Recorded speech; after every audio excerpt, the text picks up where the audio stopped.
Hello everybody, welcome back to the channel. I've just got done watching the Summoner Showdown and this obviously is going to be running at the moment. This was actually my favourite one so far. There's been some decent people in the past that have played, but I love the way that people changed their options. And you might think that's a bit weird to say that, but the fact is it gave us more of a perspective of the different champions that you were able to use. So you saw in this one, Mephisto, Venompool, as well as Human Torch, and a few others as well. So it was good to see a different mix of different champions, but gives us an idea, like, is it a full roster you're able to use or a very selective one for this particular challenge? Something that I'd like to really find out. Either way, let's run through what is the challenge. It'll be 3-minute speed round, speed challenge. Winner will be decided by the fastest KO. Accelerated generation abilities, the ability to clear all buffs and debuffs on the timer, and aspect of chaos buff. Can you break down all these buffs? There's so many buffs going on.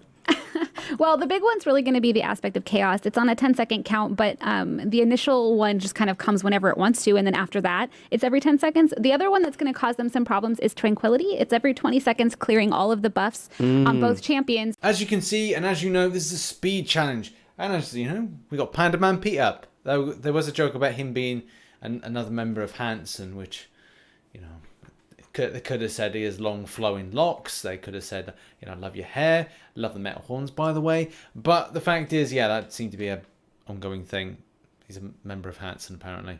Love you, Pete.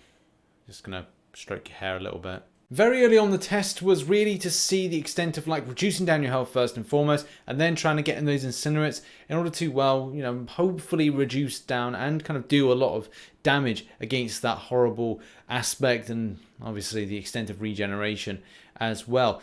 And it just seemed like a real fantastic thing. As you can see here, this isn't the best warm-up. The warm-up doesn't really kind of showcase what Pete has got, and obviously he bit the dust, but again, like, don't take that against him because it's all about testing out first and foremost. So there we have it. In just 36 seconds, Pete was able to take down the enemy. I was just so impressed to kind of watch this. It seemed smooth. It seemed like there was a lot of knowledge that went with that particular fight, and it was just all in all very, very impressive. Next up, there was Dragon. Dragon used Mephisto. I just love the fact we're using different characters. So major props, obviously good champion usage for certain aspects she wanted to do, but unfortunately in the warm it didn't go too well. And she made the decision very quickly that this may be not the correct champion to use, and obviously changed her mind. And again, this is like great props because it's nice to see different champions being used and the extent of different ones that you could use within the roster, because we don't know the roster.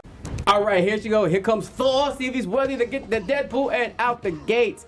We're starting with the same strategy. Yeah. So she took a little bit of damage early on so that when she switches with Deadpool, she won't have as far to go. 40% is still a little bit of extra health. I don't think she can take him out in one hit there, but we might be able to do that on the next aspect. Yes, that hammer is working right there. Mjolnir is really working it and working it. But Deadpool's getting really knocked. Nice. She is really knocking him down. This is good strategy. So this is the same strategy as before.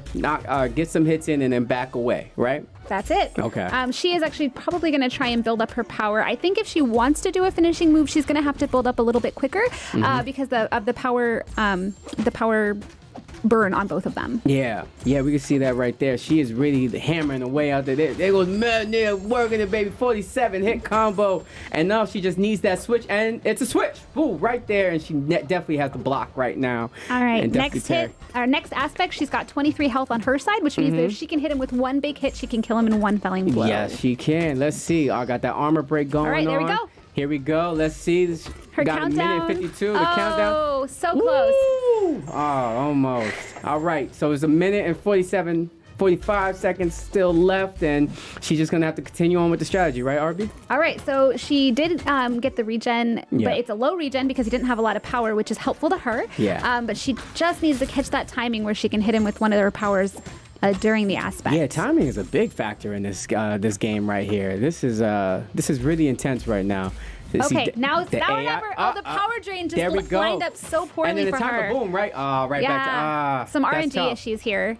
But yeah, she's taking really a long time to really knock this character out. But Unfortunately, Dragon got KO'd, and it's just one of these things where using Thor, I'm sure that actually did seem like a good method with like things like armor break and hopefully to kind of damage up a bit more. We don't know the full extent of the roster. That may have been the most powerful kind of damage dealer through physical damage as opposed to a champion like with the Incinerates, with with Human Torch. So we just don't know yet if that was the most powerful. Was there only 5? Was there 10? Who knows? Because would you choose something like a champion that bled? If they had a bleed option, did they have other ones that heal block? Did we have Iron Man Infinity War like we had in the first time? Look, it's really hard to tell at this time like what was available and what wasn't. But yeah, I mean, props to Dragon as well. Just different champion usage. It's nice to see.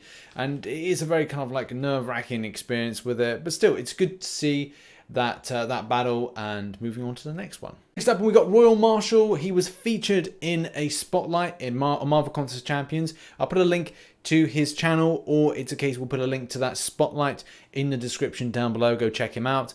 And give him some love. It's kind of cool to see as well. We had the Unofficial Marvel Contest Champions podcast. If I remember, I'll put a link in the description to that as well. And it's obviously cool to see so many different people from different walks of life. I know people will still say this doesn't really represent people from the community, and maybe Kabam will improve that in the future. But it's not like a proper esport where you can have in-game tournaments. Although I'm sure in future they should do stuff like that, because people would really like that. The warm-up didn't really go too well with the use of Venom Pool. But like I said, it's good to see different options. I feel sorry because he's even pointing out like, look, I wrote notes and everything on these characters, and all of a sudden they're not being used, and that's obviously the sad aspect of it. All right, here we go. We got Human Torch coming out the gate. Flame on! Flame on! Yes, it is, baby. He's on fire.